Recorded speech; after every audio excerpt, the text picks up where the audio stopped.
Boa noite. Paz em nossos corações. Vou botar aqui o meu timer para funcionar para eu não passar da hora. Nossa intenção hoje é conversarmos sobre reencarnação sob uma perspectiva enquanto processo educativo. Então, nossa intenção é conversar em torno desse que é um dos 5 princípios básicos da doutrina. Eu vou resumir para 5, que na verdade são mais, mas basicamente o Espiritismo tem pilares que são a imortalidade da alma, a reencarnação, a comunicabilidade entre os espíritos encarnados e desencarnados, que é a mediunidade, e a reencarnação. E vamos ficar nele e vamos conversar sobre esse que é um dos princípios elementares, básicos, fundamentais, alicerces da doutrina. Ele não é apenas um princípio defendido ou, digamos assim, postulado pelo Espiritismo. Na verdade, ele hoje é considerado um assunto corrente, né? Já que universidades, já desde a década de 90, vêm estudando sobre ele. Mas o que é reencarnação? Reencarnação é o retorno à matéria, é o retorno a um corpo material, é o espírito voltando para viver uma experiência material. Nós somos todos espíritos imortais, seculares, existimos há muitos ciclos, só nesse planeta temos aí algumas milhares de encarnações e sempre voltamos para continuar a nossa vida espiritual numa fase material. Uma metáfora boa é lagarta e borboleta, que são a mesma coisa em fases diferentes. Então nós vimos e voltamos, vimos e voltamos, vimos e voltamos. Graças a Deus a gente não lembra disso para poder zerar e começar tudo outra vez.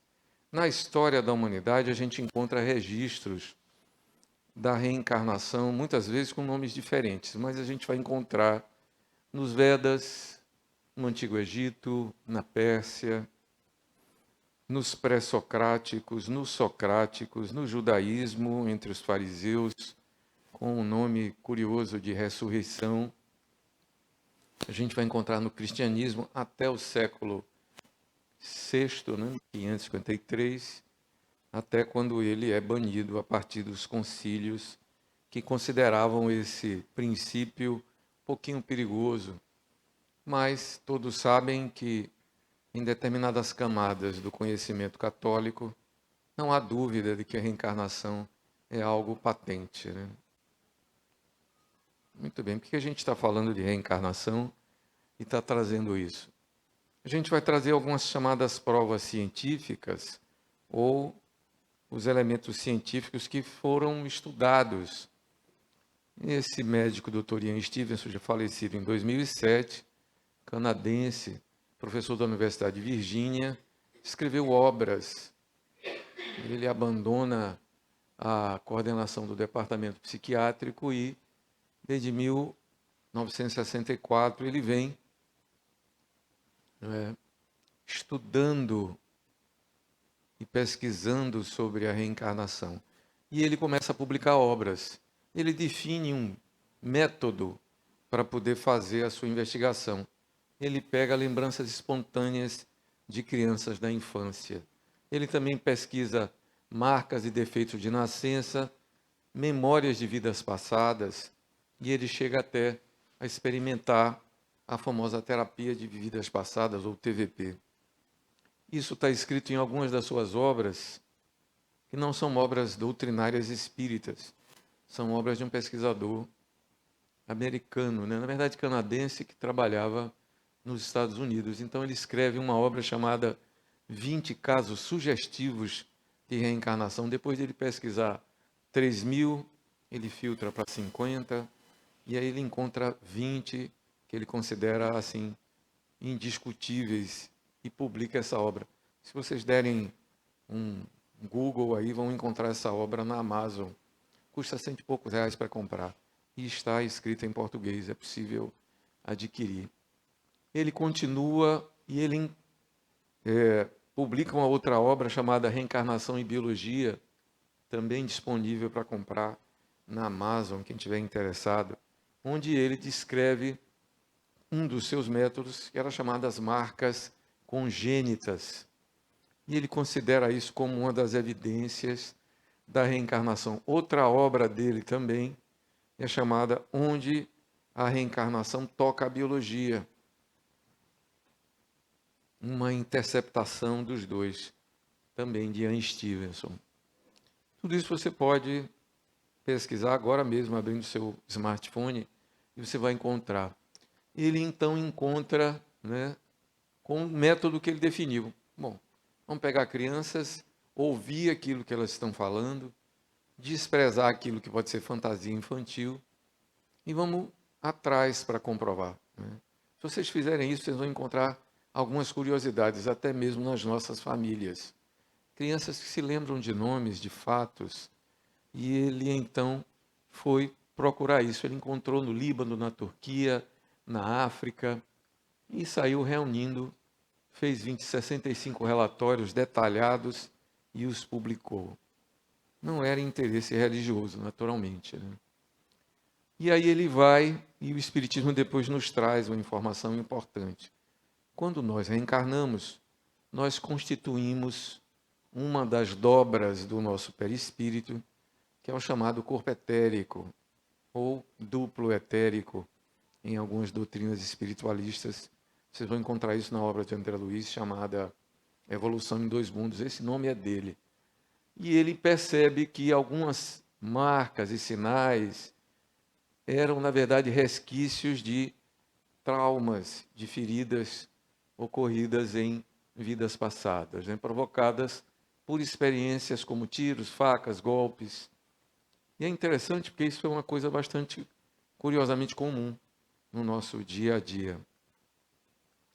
Outra metodologia que ele encontrou foi reviver um método de 1893 do parapsicólogo Albert Desrochard, que através do magnetismo, que é a hipnose ou a indução hipnótica, colocar as pessoas em estados alterados de consciência e fazê-las reviver experiências da infância e antes da infância, na vida intrauterina e no período anterior a isso. E as pessoas trazerem narrativas. Isso é um método hoje utilizado na psicologia para tratar de traumas. É chamado de TVP ou TRVP, a psicologia transpessoal, uma das escolas da psicologia, utiliza isso com muita frequência. E são utilizados justamente para levar os pacientes a esse estado, de modo a dissolverem núcleos, geralmente núcleos neuróticos, utilizando essa técnica. Então, a psicologia se utiliza, então, de métodos que nos levam a perceber que a reencarnação ela meio que foge das nossas paredes doutrinárias, das questões que nós aqui consideramos, digamos assim, básicas da doutrina ou questões doutrinárias. E aqui no Brasil, um pesquisador chamado Hernani Guimarães, que faleceu em 2003, engenheiro, parapsicólogo, pesquisador, um dos elementos fundadores do IBPP, ele escreve uma obra brasileira onde ele estudou crianças de 2 a 4 anos e, mais uma vez, método, rigor, investigação, e ele publicou, diferente do Ian Stevenson, um caso que sugere reencarnação. Eles nunca fazem afirmação categórica, É uma estratégia da ciência. Se você quiser, repita a experiência, guardado as mesmas condições e os mesmos critérios, e você certamente obterá resultados semelhantes, ou se você quiser refutar, faça para ver se com você dá diferente.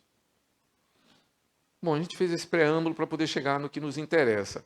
Para nós não precisava falar nada disso, porque reencarnação é assunto doutrinário, A gente quis fazer essa volta para meio que quebrar essa história do dogma, A gente mesmo afirma que o Espiritismo não tem dogma, mas tem algumas coisas que a gente aceita meio sem pensar, né? Uma delas é a reencarnação. Como que se dá a reencarnação? Por que que existe a reencarnação? Cabe a gente colocar a mente reflexiva, já que o Espiritismo também tem uma admissão filosófica, que é o porquê, o para quê, como, de onde, não é? E a gente começa com essa pergunta: por que que a gente reencarna? Não podia viver uma vez só, uma única existência? Para que esse negócio de reencarnar tantas e quantas vezes? E a resposta a gente encontra na doutrina, né? A doutrina é evolucionista, então, numa encarnação só não dá para a gente se desenvolver e alcançar, digamos assim, a condição de espírito elevado, né? Eu não vou nem falar de perfeição, porque ela é a meta do goleiro da seleção brasileira. Então, deixou de ser a nossa meta. Nossa meta é ser espírito superior, né? Lembram daquela classificação dos espíritos lá no livro dos Espíritos, né? Espíritos inferiores, espíritos superiores e espíritos puros, 3 categorias e uma série de classes, né? Muito bem, então é pela reencarnação que a gente vai elaborando esse processo evolutivo. É também uma oportunidade de aprendizagem e de integração de habilidade. Integração de habilidade, entendam, evolução espiritual. Tá? Aprenda, incorpore e torne aquilo automático, como a gente aprendeu a andar de bicicleta, aprendeu a andar de automóvel, aprendeu a andar de avião. Alguém aqui sabe andar de avião? Não. Pilotar avião? Está faltando essa habilidade, né? Muito bem. Domínio de conhecimentos, domínio de informações, ampliação de capacidades, extensão, expansão de possibilidades. Todo mundo aqui é médium, né? Mas será que todo mundo está no nível da mediunidade de Chico e de Valdo? Quem aqui está no nível de Chico e de Valdo? Levante o braço aí, que eu quero conhecer, né? Tem? Tem alguém? Você? Ela? Napoleão. Napoleão, com o nome desse, Napoleão. Pois é. Então, expansão. Não, não, eu. Não, não, ainda não. Expansão de possibilidades. Reencarna, reencarna, reencarna, vai expandindo. Cumprir uma determinação do Criador que suas criaturas se aprimorem, é vontade dele, né? E aí a gente chega na lei de evolução e, finalmente, no impulso divino que faz a gente caminhar sempre numa direção crescente. Bom, esse é o motivo, né? Mas qual que é o objetivo? Qual que é o para quê, né? É aí que a gente entra no nosso eixo, na nossa questão, tá? A gente está aqui para pagar dívidas, expiações, sofrer, carregar cruzes, fazer o outro passar por aquilo que fez a gente passar. Não é isso que a gente está aqui?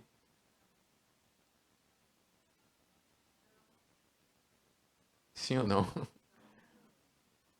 Não, a gente está aqui para aprender, tá? A gente está aqui para educar-se. Essa é uma lição difícil. A gente tem que repetir várias vezes. A reencarnação se processa de modo automático. Ela é uma lei natural. Ela ocorre em obediência a leis divinas, a leis naturais. Muitas vezes elas são planejadas, outras vezes não.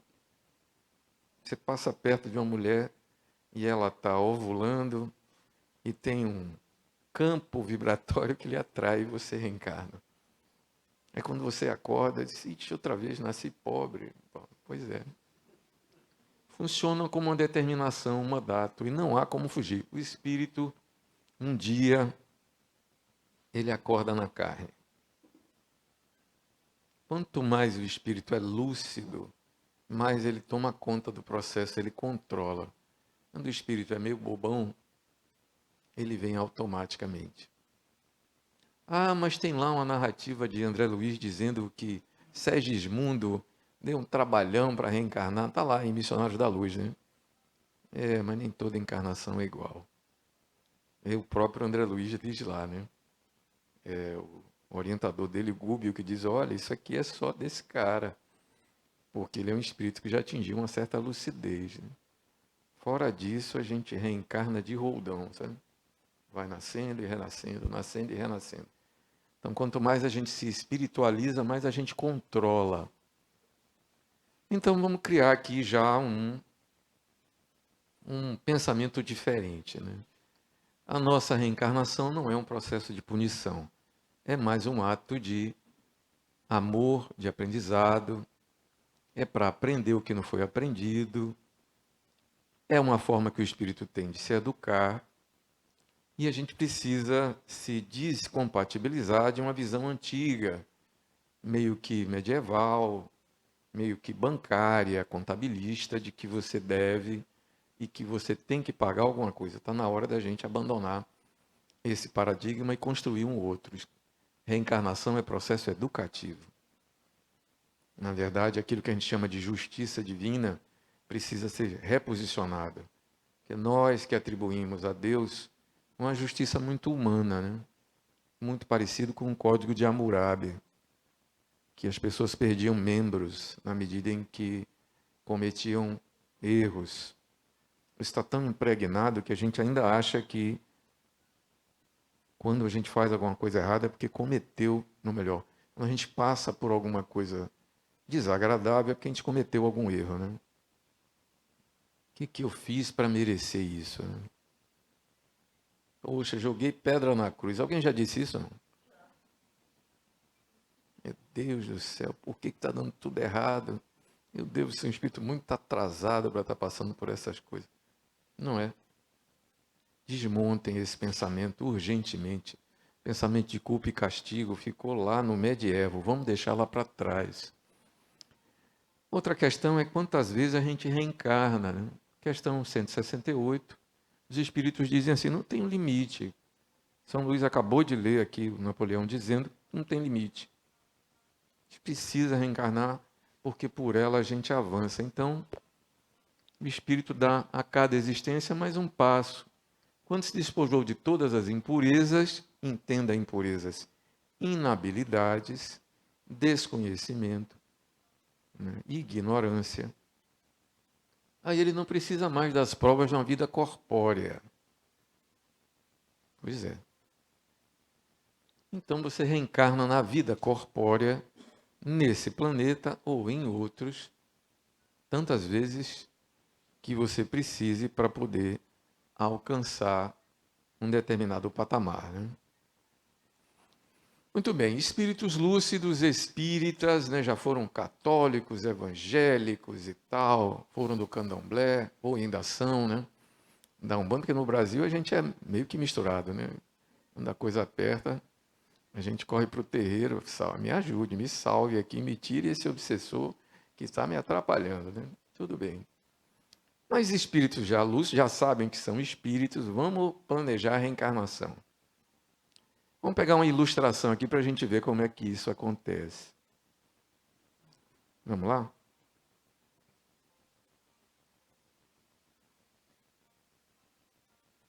Opa, sem som? Sem som não dá. Espera aí. Help. Quem pode me ajudar com som? Será que fui eu que programei inadequadamente? Saída de som. Está aqui. Vamos ver. De novo?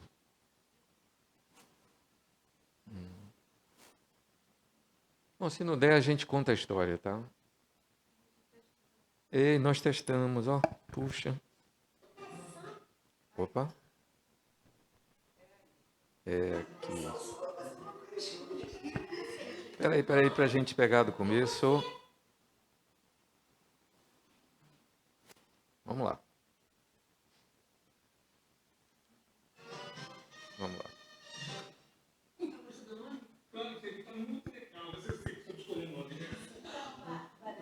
Esses aqui vão ser os seus pais na próxima encarnação. Prazer, viu? Eu tô super animada de encarnar na família de vocês. Obrigada. Imagina, vai ser um prazer ter os seus pais. Eu sou engraçado das pessoas que eu conheço ela. Sim, posso fazer.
arrependida.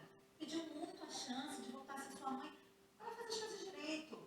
Reatar os laços de amor, Bárbara. Como isso seria possível se vocês lembrassem de tudo? Você já ia chegar na defensiva e ia ter uma oportunidade para uma nova história. Você sinceramente acha que ela está arrependida? Ô, minha filha, você não sabe como eu sou só de lembrar a maldade que eu fiz com você. Tudo que eu quero é a chance de ser sua mãe de verdade. Mas a gente era tão unida antes, lembra? Como a gente era companheira. É, a gente já foi unida. E deixar tudo se perder por causa de uma bobagem. Olha, eu prometo pra você. No próximo dia, eu vou fazer de tudo para conquistar sua confiança. Não sei. Eu acho você. Vai, Bárbara. Sem medo. Murili. E o quê? Murili. Vai ser seu nome. Eu estou de Murilo com Murili. É que você matou umas pessoas, tá?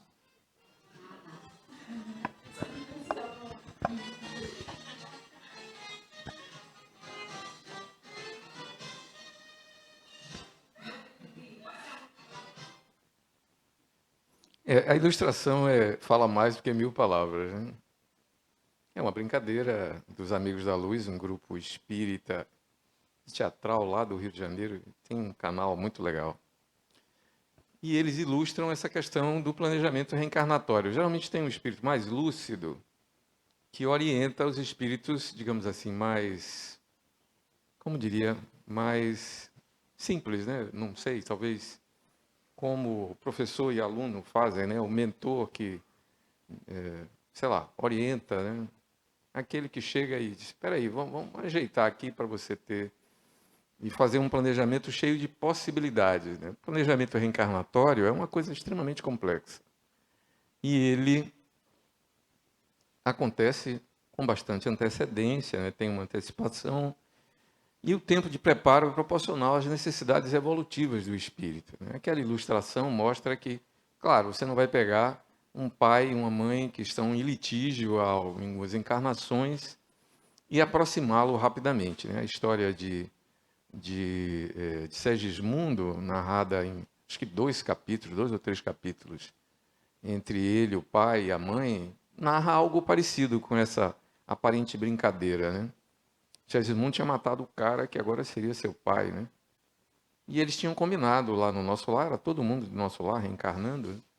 Que eles iriam se reunir para aquilo servir de prova para um, expiação para outro, e os dois recomeçarem. Só que quando Segismundo começa a se aproximar, o pai dele, que tinha sido o seu alvo de seu assassinato, rejeita, né?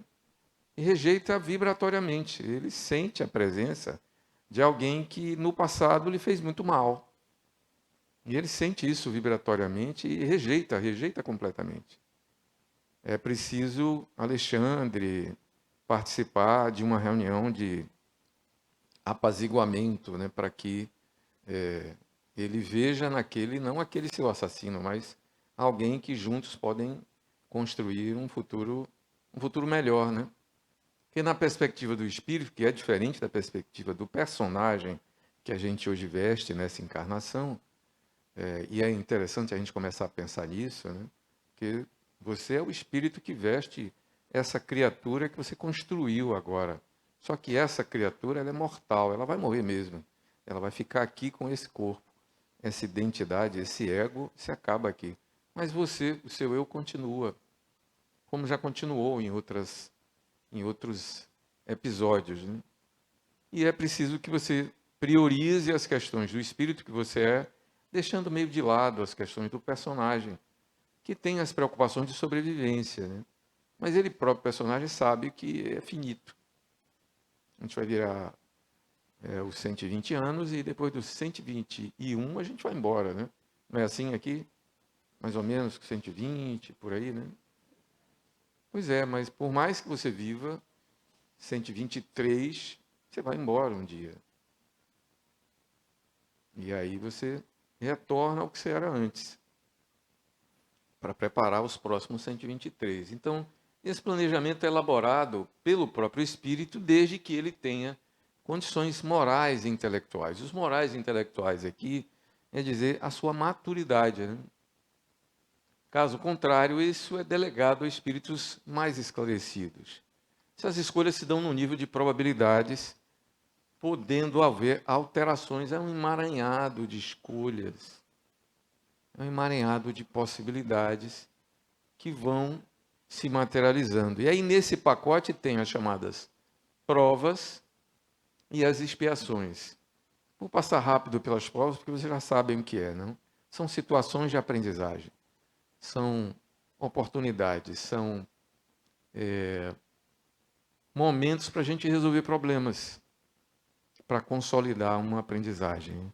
Sem elas, a gente não sabe se realmente conhece, né? Uma coisa é teoria, mas na prática a gente é diferente, né?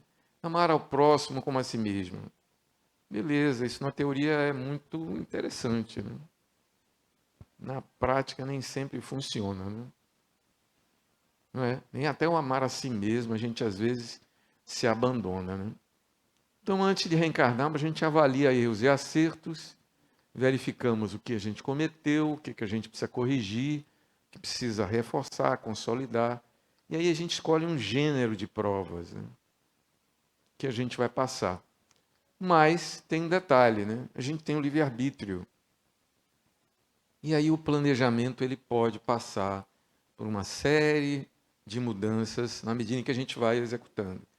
E os amigos espíritos, os mais experientes, né, eles vão nos ajudando. Ó, não bote tanto assim, pegue leve aqui, isso aqui talvez seja melhor você deixar para depois. Mas eles não nos impõem, eles nos aconselham. E a expiação é outra história. A expiação é o colher os abacaxis que a gente plantou maçã, né? Você planta maçã e vai colher abacaxi, né? Não é assim? É mais ou menos assim que a gente faz, né? Não é verdade? Aí você está lá colhendo os abacaxi, mas eu não plantei isso. Pois é, né? Quando você comete alguns equívocos, algumas faltas, algumas inabilidades que você não consegue fugir, então é preciso reajustar, é preciso corrigir, é preciso superar aquele problema para poder seguir adiante. A expiação é algo que não dá para fugir dela, tá? Não dá. E ela passa por algumas fases. Está muito bem explicado no livro Céu e Inferno. É você tomar consciência do que você fez, que lá, na linguagem religiosa, chama de arrependimento, né? É você aceitar que precisa repetir aquela experiência que é chamada de expiação. E no momento em que você adquire consciência disso, você ir lá e consertar a bobagem, o equívoco, uma vez reconhecido que cometeu, reparar, né? E aí essa habilidade passar a ser incorporada ao seu plantel, ao seu conjunto de habilidades. Normalmente segue essa sequência. E muita gente, às vezes, repete essa parte de não reconhece, não, a culpa não foi minha, não tive nada a ver com isso, não, você que veio de lá para cá e ficou na frente, eu bati o seu carro. Não, mas faltou o freio. Mas quem faz a manutenção do meu carro sou eu, então, domingo, como é que é? Sábado choveu, domingo fez sol, e a gente fica procurando desculpas, e o problema é do outro, é fulano, eu não tive alternativa, senão enfiar a faca no pescoço dele. A gente fica, então, enquanto não reconhece. Alguém aqui conhece os 12 passos do processo de libertação de vícios, não? Alguém já ouviu falar nos 12 passos do Alcoólicos Anônimos, dos Narcóticos Anônimos? Conhecem? Já ouviram falar? Nunca ouviram falar?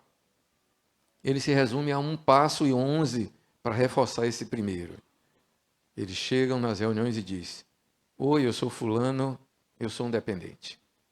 Oi, eu sou fulano, eu sou um alcoolista. E por hoje eu estou limpo. Só por hoje. No dia seguinte ele acorda, olha para si e diz: hoje eu sou fulano, eu sou um dependente. O primeiro passo é esse aqui mesmo, é você reconhecer a sombra que você traz. No dia que você fizer isso, vai ser o pior dia da sua vida.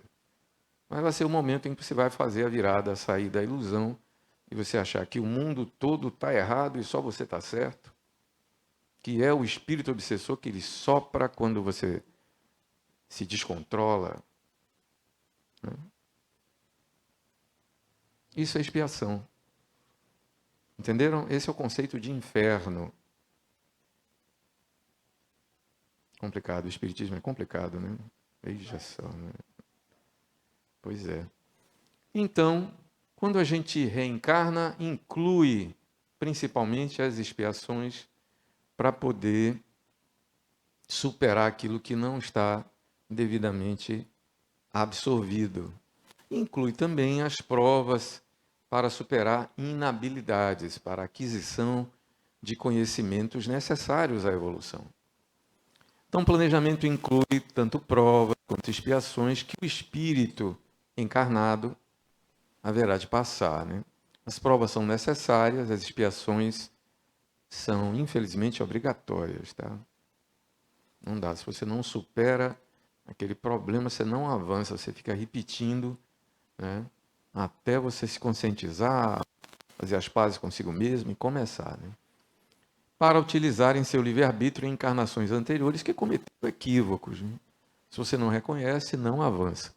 Pelas lições, o espírito necessita aprender e pelos processos educativos que tem que atravessar. O planejamento definirá as características especiais do corpo, as circunstâncias sociais, com quem reencontrará, com que ajuda contará nos processos nos quais aprenderá o que antes não sabia. Foi o que aconteceu com todos nós. Planejadamente ou automaticamente, a gente está seguindo esse processo educativo. O passado como referência e realizando no presente aquilo que nós queremos ser no futuro, né? Vivemos esperando um dia em que seremos melhores. Melhores na dor, melhores no amor, né? Vivemos esperando. Pare de esperar. Vamos trabalhar, né? Chega de esperar. Porque agora que você sabe que é espírito imortal, que tal você tomar conta da reencarnação e, nesse momento, se você não está satisfeito com a sua encarnação, replanejá-la. Espera aí, você não falou que o planejamento é anterior à encarnação, não é lá no plano espiritual? Mas quem disse que você não pode replanejar a sua encarnação agora? E já aproveitar os anos que lhe restam até os 120 para ajustar essa encarnação e já pensar na próxima. Você não é um espírito imortal? Você vai ficar 4 anos lá entre encarnação e outra. Não é mais ou menos 4 anos? 4 anos, né? Uns 4 anos, né?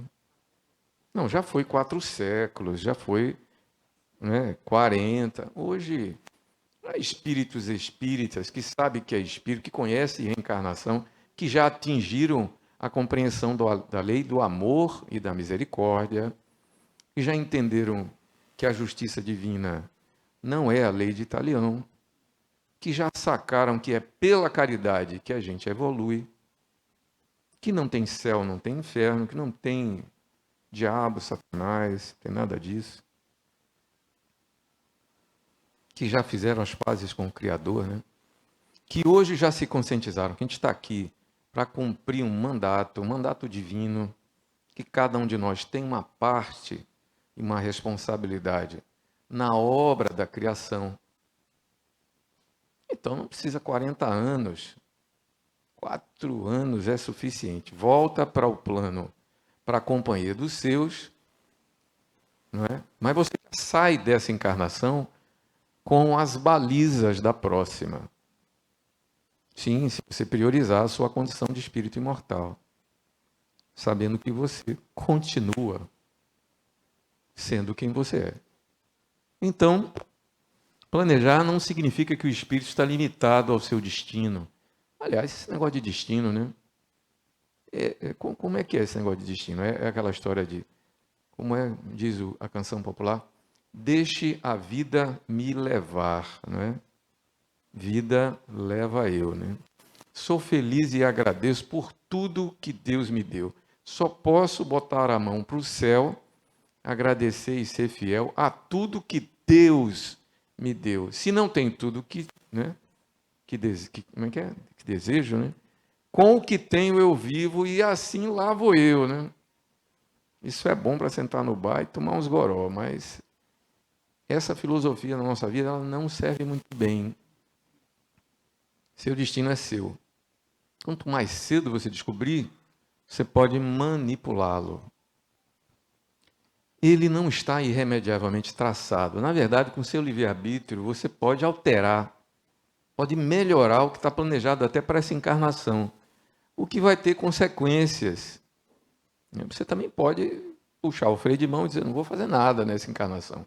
Vou ficar aqui assistindo séries, Netflix tem uma paleta de séries fantástica, tem também o Disney Plus, o HBO, né? Tem também o Prime. Na verdade, fim de semana, não quero nada, só ali, mudando de uma para outra e tal. O planejamento é só um guia, né? É um lembrete para a reencarnação, para aquele que está reencarnado, né? Ele pode ficar de boas, levando a vida espiritual como se ela fosse somente a vida material, né? Na verdade, a vida espiritual é a vida verdadeira. Mas não se deve desprezar a vida na matéria, cuja importância é significativa. Para viver bem na espiritualidade, deve-se viver bem e conviver na vida material. As duas etapas não são opostas, na verdade, elas se complementam. A vida espiritual não deve ser encarada como um fim em si mesma. Estou fazendo aqui para ir para nosso lar, né? Eu vou dizer a vocês, eu não quero ficar em nosso lar, não. Aquilo deve ser chato pra caramba. Cheio de espírito católico lá, tocando harpa, né? Andando de aeróbus. Eu acho que o umbral deve ser mais interessante, né? Deve ter o Baiana System tocando lá no umbral. Então, ela é uma realidade semelhante à realidade material, no qual o espírito também aprende, né? Você já imaginou o Olodum descendo a rua principal lá em nosso lar? Não tem, não. Não tem nos campos da música, não rola isso, não. Não é? Nossos processos educativos têm a ver com imposições compulsórias, que são as nossas expiações, as nossas atitudes equivocadas, que geraram escolhas bastante limitadas, né? Você não tem muito o que escolher, porque nasceu ali com essas ou aquelas limitações e tal. Pois é. Mas o seu livre-arbítrio está presente, né? Ele pode não poder escolher livremente com quem vai reencarnar, nem na família que pertencerá, por conta dos compromissos. E o kármico aqui é só para fazer uma contração, compromissos reencarnatórios e expiatórios, né? Aqui está sujeito por conta do que ele cometeu no passado. Mas isso não significa uma punição, na verdade é uma oportunidade. Reunir desafetos tem um duplo propósito de nos reconduzir ao espírito a circunstâncias semelhantes às que viveu anteriormente. Como, graças ao esquecimento do passado, colocá-los frente a frente com a sua própria necessidade de evoluir. O que a gente chama novamente de dívida e resgate, débitos e créditos, são, na verdade, processos educativos. Então, está na hora da gente abandonar algumas ideias, como, por exemplo, o céu, que é uma ideia medieval, arquetípica, e entender que a gente vai para uma cidade espiritual de onde a gente saiu. E lá a gente vai encontrar os companheiros com os compromissos que a gente já tinha. E sim, que a sua missão tem a ver com a vocação que você tem hoje aqui na Terra, nesse momento. Mas eu não tenho vocação nenhuma. Tem, procure que você tem habilidades que você vem repetindo, encarnações por encarnações, para as quais você se torna cada vez mais hábil, cada vez melhor, né? Recorde-se daquilo que você é e torne-se uma individualidade, manifestando a sua melhor versão, né? A intenção é que a gente, ao reencarnar, acesse as coisas que se encontram no nosso inconsciente, tanto traumas quanto boas experiências. Superar esses núcleos traumáticos, superar os complexos e atravessar a superação dessas causas. Né? Você vai encontrar nessas causas o que está no capítulo sobre justiça das aflições. Né? Causas anteriores, causas atuais. Lá Kardec, de uma maneira muito racional, coloca que o homem, o ser humano, o sujeito, a consciência encarnada, é a causa dos seus próprios males. É como se ele chegasse para você e dissesse assim: você é o seu problema e você é a sua solução. Se resolva, aproveite essa oportunidade. Aproveite as provas, as expiações, para aprender a lição que você não aprendeu. É nesse sentido que aplica-se as palavras: bem-aventurados os aflitos, pois serão consolados. É esse capítulo. Bem-aventurados os aflitos. Justiça nas aflições, causas atuais, causas anteriores. Seu estado de alma é fruto daquilo que você já aprendeu, que você já integrou. A gente está repetindo isso, mas é importante para a gente enraizar essa ideia, tá? Muitas vezes encarnamos num planeta atrasado que recebe encarnações de grupos ou individuais de espíritos um pouco acima da média. Aqui e acolá a gente tem, mesmo no nosso espírito atrasado, nesse planeta atrasado, a presença de espíritos em várias áreas, não apenas na área religiosa, mas na área das artes, nas áreas sociais, na área da política. Espíritos que se destacam acima da média e que vêm para alavancar esse progresso. É capaz de um de vocês aqui, que ainda não sacou a sua vocação, se descobrir um desses espíritos que estão aqui para alavancar nações inteiras. Há, sim, grupos que atravessam provas coletivas. E o Criador, através dos seus grupos, que já estão mais avançados, ali colocam: vou botar a Catedral Azul lá naquela avenida e vou deixar um grupo de espíritos tomando conta para ensinar espiritismo para o povo. Eles vão lá achando que vão tomar passe e deixar lá os obsessores, né? Coitados, eles vão lá para aprender que eles são espíritos imortais e que precisam tomar conta da sua própria encarnação, já nessa encarnação. Tem um monte de espíritos aqui buzinando isso no ouvido de vocês. Vocês vêm para livrar-se de problemas, mas isso é uma estratégia de marketing, sabe, que os espíritos usam. O que eles querem é que vocês descubram que vocês são espíritos imortais e que sim, vocês têm livre-arbítrio e que sim, vocês planejaram nessa fase da vida conhecer o espiritismo. Essa alavanca de autonomia. Sim, tem espírito nenhum lhe manipulando, é você mesmo que precisa fazer as pazes com você e com seu Criador. E aí assumir o comando, né? E se somar a esses espíritos. Na verdade, a reencarnação é essa oportunidade.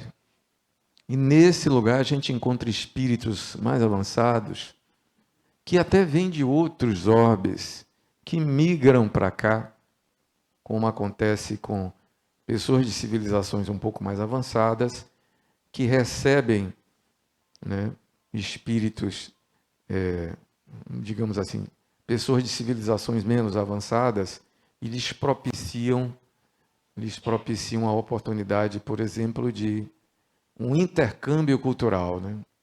Alguém aqui já fez intercâmbio com outros países? Não? Já teve essa oportunidade? Quem já fez, eu pergunto, você volta a mesma pessoa depois do intercâmbio? Em cultura, em conhecimento, mas sobretudo em hábitos, não é verdade?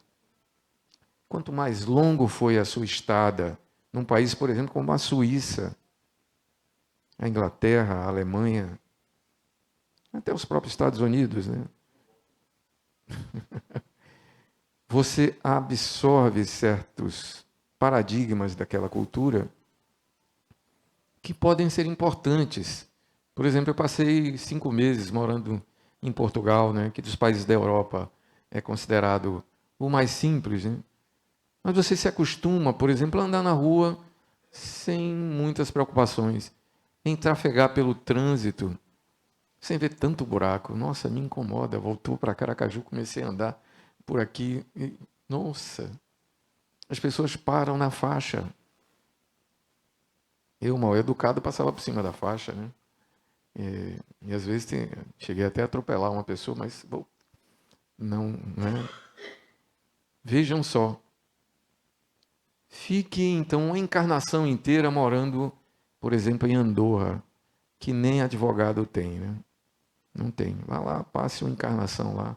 Depois volte e venha encarnar no interior do Brasil, em Sergipe, lá em Nossa Senhora da Glória. Aí volte para lá e aí você traz os hábitos culturais que você trouxe no seu perispírito.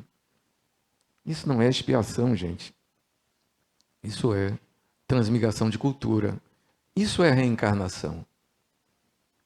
Ah, mas é por isso que você é mais adiantado? Não, você teve a oportunidade de beber em outras culturas. Isso é só uma comparação, tá?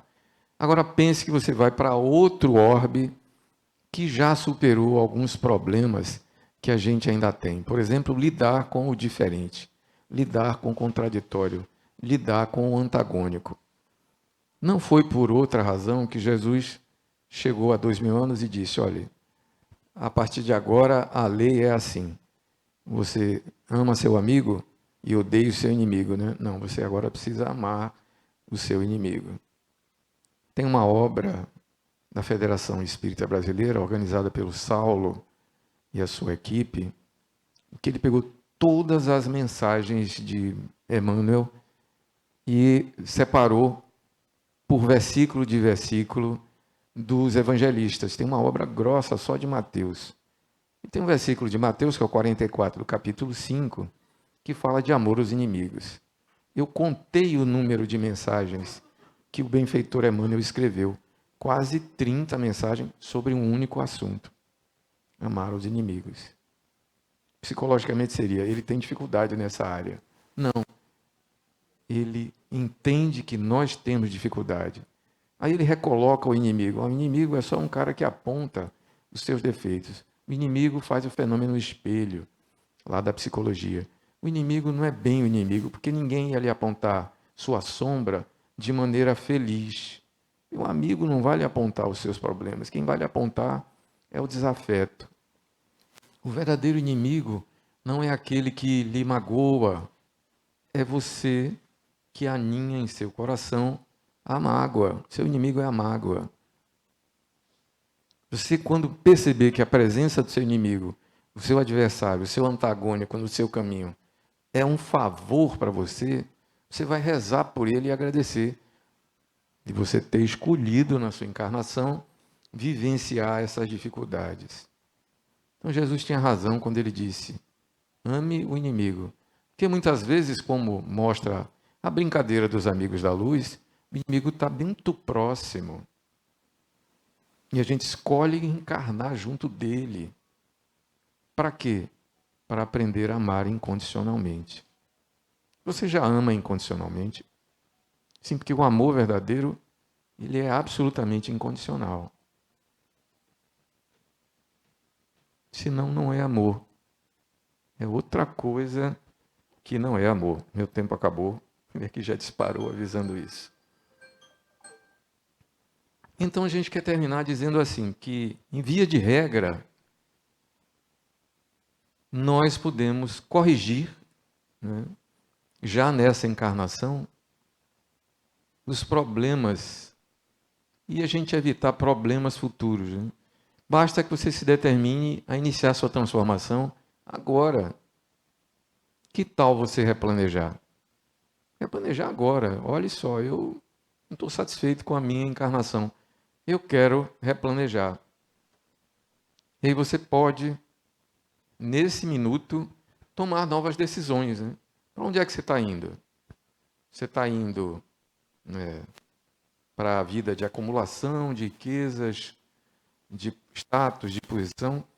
Pergunte a você mesmo, ao seu sábio interior, ao seu inconsciente, que são vozes do espírito que você é.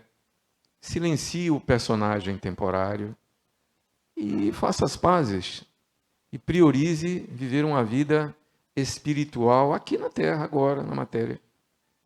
E quem foi que disse que você só vai viver espiritual depois da morte? Não, ela começa aqui.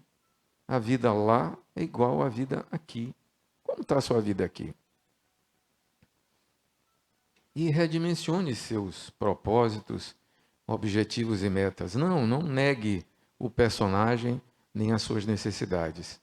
Mas pense que as necessidades do corpo, da sociedade, do coletivo, da multidão, né, e viver a vida coletiva, ela é fluida, ela é temporária, ela é muitas vezes de aparência.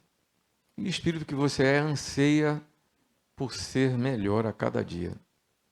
O que é ser melhor para você?